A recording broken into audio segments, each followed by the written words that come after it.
Hey, my friends, I just wanted to give you a little bit of an explanation about the word inclinations, because a lot of people get confused of what they mean by inclinations. We talk about there's homosexual inclinations, and is that sinful? The answer to that is no, it's not sinful. But what then is an inclination? Well, an inclination is kind of like the word defines itself. To incline means to lie down or to lean, right? So if you're inclining, you're leaning in a certain direction. Now, there's two types of inclinations, actually. There's inclinations toward good things, and then there's inclination towards bad things, especially bad things that are totally off the page. So an inclination toward a good thing is like an inclination toward God in heaven. Also, an inclination toward beauty and attraction, even sexual attraction, to the opposite sex. Those are actually natural inclinations, and they're good. Now, there's also inclination toward things that don't belong, that aren't natural, that are totally outside of what we're built for, like homosexual inclinations. You're inclined to something that's not natural at all. There's no good end to make out of that inclination. You can't have a partial homosexual relationship with someone where even you're only kissing someone. No, you can't do that. So those are the two types of inclinations.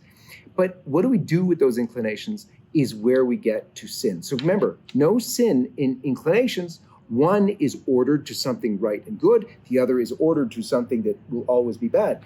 With the good inclination, we can do something. With the inclination toward God, we can pray and get to heaven, as we're all called to do. With the inclination toward attraction to women or men, depending on the opposite sex, you can make that right by getting married and having a marriage. So that's about inclinations. There's another thing, though, called temptations, which is sort of related. And so we're all tempted. We're tempted to do things that are sins. We're tempted in thought, word, and deed. When we act on those temptations is when it's sinful. It's not sinful to be tempted. Get that? So when a beautiful woman walks down the street in front of you wearing far less clothing than she should be, and you happen to see her and go, whoa, and you think to yourself, well, that was a beautiful girl. And it's stunning. You can pray for her. You can thank God that she's beautiful, but you don't look at that, because if you look again, even though you came across, if you look again, you're actually entering into sin already, because you had this opportunity, you had this temptation walk by.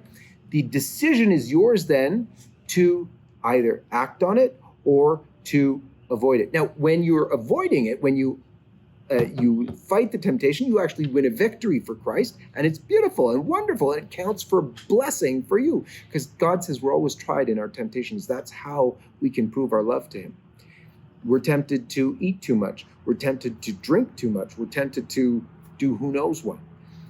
Every temptation we have is an opportunity to win a victory for Christ. When we give in to the temptations, like after you catch a glimpse of that girl walking down the street in far too little clothing, and you're thinking to yourself, boy, she was really beautiful, you're already sinning if you look back and ogle after her. If you then go further and further in your thought and go to, thoughts of having sexual relations with her, you're getting into an area even of grave sin. So we've got to fight our temptations right when they start, and then it's victory for Christ. There's no sin at all. We go down the road of already looking at it again. You're already entering into sin. And then it can get worse and worse. So that's the difference between inclinations and temptations. And we have those temptations. We need to fight them. You know what? It's the same as fighting temptations on either side of the board. So guess what? All of you guys who think, oh, those gay guys, it's so horrible, they give in to temptations and blah, blah, blah. So do you. All you straight guys are giving in to temptations when you're looking at porn or at women clothed improperly and not looking away, when you're letting your imagination carry you away. We all have to fight the battle against temptations, and we all support one another when we can do that. So let's not be, haters and bigots. Let's love our brothers and sisters who are tempted in all sorts of different ways and show them the right way and the only way, and that's the way to Jesus Christ. For LifeSite News, this is John Henry Weston. May God bless you.